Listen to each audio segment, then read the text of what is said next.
Hi everybody, Mrs. Lemon Jelly here, just checking on all of you and seeing how you're doing.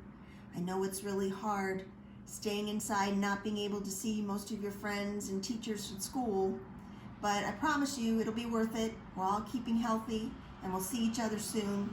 You know, my family and I have been taking a lot of walks outside since the weather's been so beautiful and spring has sprung. It's so nice to have some sunshine on your face and checking out and seeing all the things that are growing now that it's spring. I even saw a turtle the other day and a worm and a bunny rabbit. So it's nice to go outside and explore nature for a little bit. Take a break from maybe making your letters or numbers, or drawing pictures or playing games in your house. So me and I have been walking around our neighborhood exploring nature and keeping with social distancing when we're out there. Now, what does that mean, social distancing? Social distancing means that if you have people that you live with, that's your moms and dads, grandmas and grandpas and brothers and sisters, maybe you have some cousins with you or some aunts and uncles with you or some friends staying with you during this virus. If you go to sleep at night and wake up in the morning with each other and share meals and so on, then you don't have to be so distant from them. You can read with them and do homework with them and be next to them. But if they are friends of yours that maybe if you're in an apartment complex, maybe they live down the hallway from you or below you. Or maybe if you're in a townhouse, they live a few doors down. Or in a house across your yard from you. Well, you could still see them when you're outside. You just can't be real close to them when you're outside. So they're saying you have to stay 6 feet from each other. And 6 feet looks like between me and my friend Ted over there. That's about 6 feet. Hi Ted, how you doing? Missing you a lot. Beautiful day we're having. So if you're staying 6 feet away, you can still see them and talk to them and be outside with them. That's including the mailman or anybody else you see when you're on your walks. So speaking of my friend Ted, my family and I have been walking around, and besides looking at nature, some of our neighborhood friends have been putting teddy bears in their window. They texted us, they sent messages on Facebook, and encouraged everybody, if they have a teddy bear, to put it in their window and go on a bear hunt when you go outside. See what teddy bears you see when you're out there.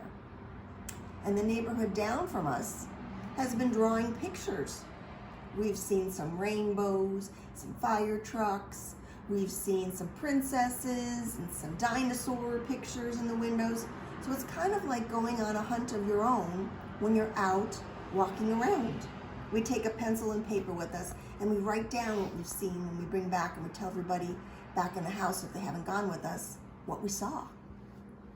So I thought, besides a pen and paper, what else would we need to bring with us when we go out for our walks? You know, some of those pictures of princesses and rainbows or some of those teddy bears are kind of high up there in some of those townhouses or apartments or in houses themselves because they're pretty tall. And sometimes I can't see them too clearly.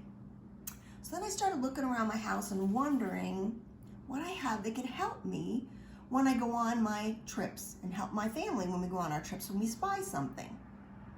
So then I found these. These are called binoculars. See how they're round? They're kind of like tubes. And what binoculars do is they help us see things that are very far away from us, that seem very small, that we can't see too clearly. And it kind of brings them in close, kind of magnifies them for us so that we could see them much better. Now these are my husband's. When he goes into the woods and he's looking for turkeys, or maybe he's looking for deer or bear, he brings them with him so he can see them far away. So I thought, maybe I could bring that next time I go on my walk. But none of my friends who I'm talking to right now might not have binoculars. So I thought maybe there's something around my house that we could use that looks like binoculars that'll help us next time we want to explore nature or go on a bear hunt or look for those pictures in the windows. And you know what I found? I found these things. Now this is something everybody's after, toilet paper. Some people have them, some people don't. Some people are on the hunt for them. And I thought maybe, don't they look kind of cylinder, just like my goggles, my binoculars? But we're not going to use them with the toilet paper on them. How silly would we look walking around outside with these on our faces, right? We're looking for the cardboard tubes. They look like this. That's when you're finished with all the toilet paper, that's what's left. And if you don't have toilet paper, you could even use, these are paper towels. When the paper towels are finished, you're left with this cardboard roll right here. If you're going to use that, you just cut it in half so that you have you want to have two tubes in order to make our binoculars, just like this. So that's what we're going to do. We're going to get two of those. And what you can do is, once you have them, you can color them with crayons or with markers if you have them, color all the brown areas. You can paint them if you want to, which means you have to let them dry overnight before you either put stickers on them or make a drawing on them. You can draw maybe, I don't know, maybe you can draw dinosaurs on them, or you can draw rainbows on them, or puppies or kitties, whatever you want. But you're going to need two of these, and you're going to need to cover them or color them in some way. Now I did one, and this is what it looks like. I colored it with crayons, and then I got a marker, and I made ladybugs, because I love ladybugs. Now the bottom part here, I used electrical tape. What I did was I took the electrical tape and I pulled apart a piece like this, and I cut it, and then I wrapped it around the bottom and the top, kind of to make it look like my real binoculars here, Mr. Lemon Jelly's. Now you might say, Mrs. Lemon Jelly, I don't have crayons or markers with me right now, and I don't have electrical tape. Well, you can use painter's tape. You can use masking tape if you have it at home. And you can use tin foil, which I'll show you in a second. I'll wrap one of these. Or you can use wrapping paper if you have that at home. Take a strip of wrapping paper, cut it in half, and wrap them.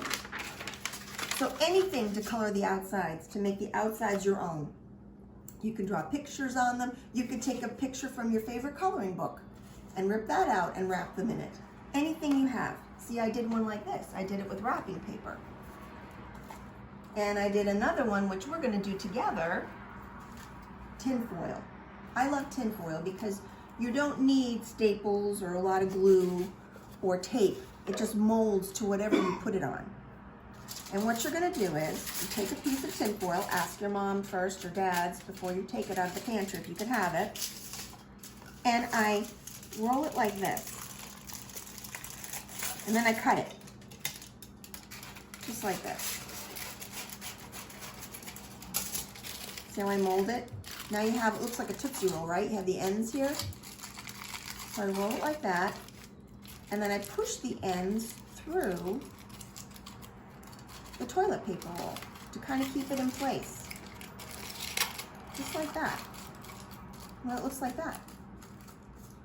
You do both tubes like that, you wrap them. Now when you're done, you can use stickers like I did here. I had some stickers left over from a yard sale. They're pretty colorful, so I put them on it like that.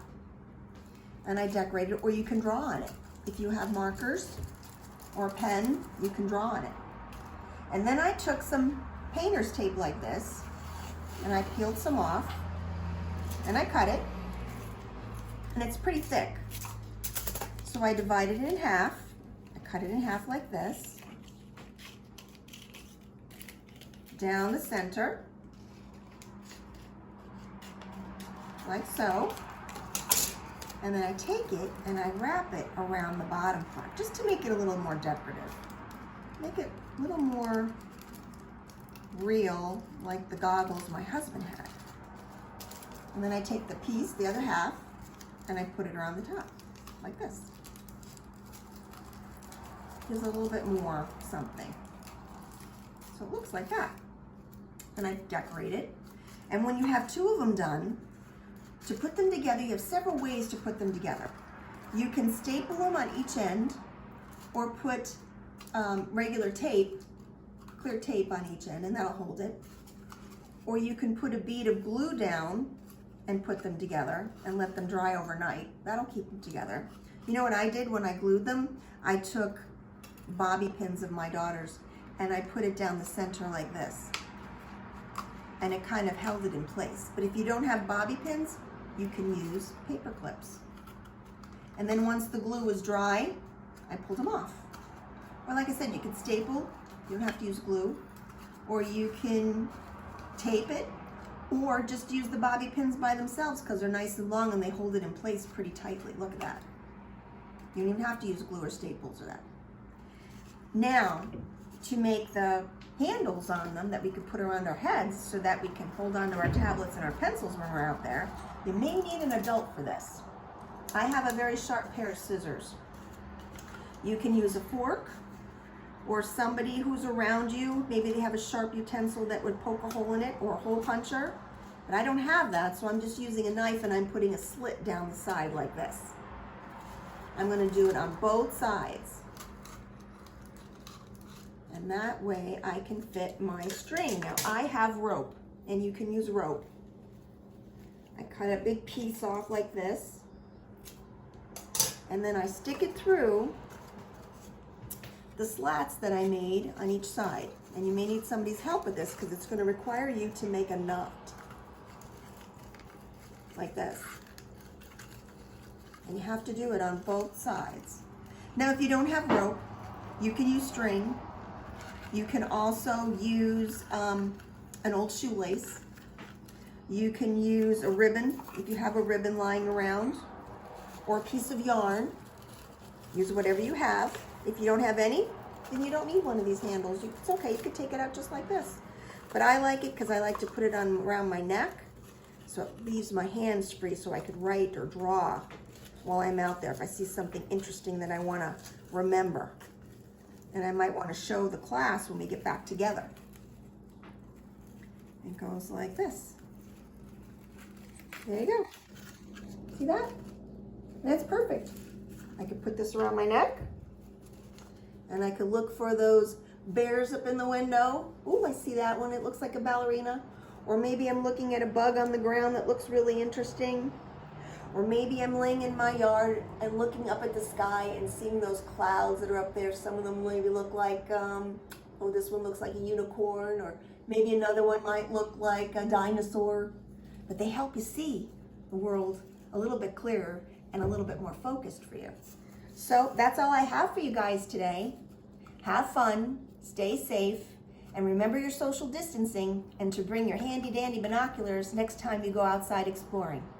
Bye guys, take care.